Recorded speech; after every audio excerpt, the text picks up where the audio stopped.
You got to do this. It keeps you young. Going to the wrecking yard, saving a few bucks, getting parts. I don't know if that will even show up what I'm after.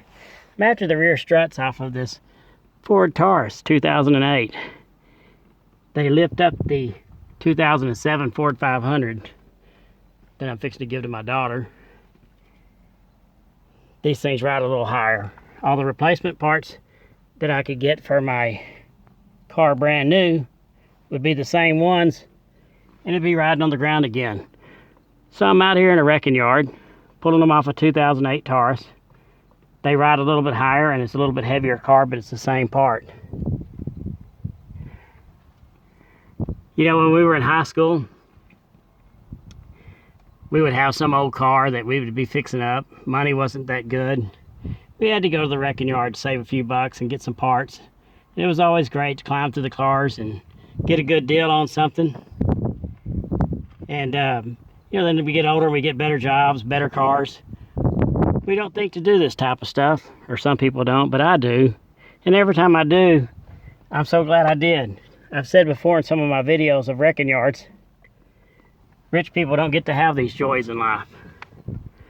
And every time I come to the wrecking yard, I'm glad to be here. Here in just a second, I'll show you what I've gotten into. I've had to pull the rear subframe out from under this car to get these struts off. It's quite a job. I got one bolt here I need to take out. Already loosened the other ones up. It comes loose in the inside. There's my climb to get up in there. Luckily this car that I needed to get these off of is up high. I had to drop that whole subframe. The rear strut wouldn't clear that structure. It's not that big of a deal.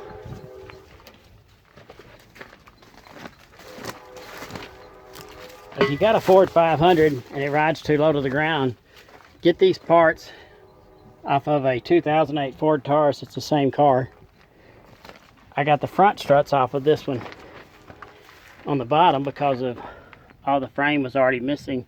All I had to do was pull these 4 bolts out. And when I put them on my Ford 500, I saw that they already had a 2-inch lift over the Ford 500s. So that's why I'm going with the Taurus.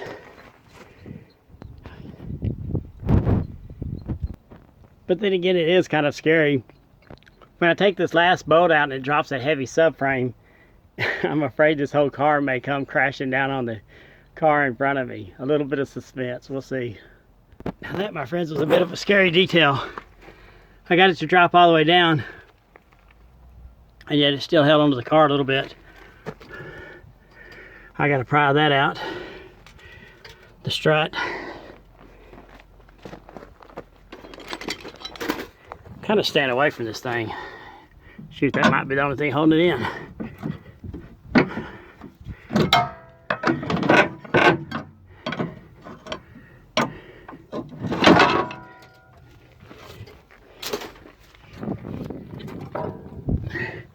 And she's all mine. Let me pull her out. Oh, I got that strut out. I want to film some of the rest of this yard. It's mostly new cars. Oh, I got a lot of Buick Lucerne parts off of these. I miss those days. The one I got the black quarter panel off of shortly after I cut it off, they just crushed it. My rear bumper came off of this car, and it was junk. And then shortly after I took it off and bought it, this one came in. Oh yeah, it has a crack in it.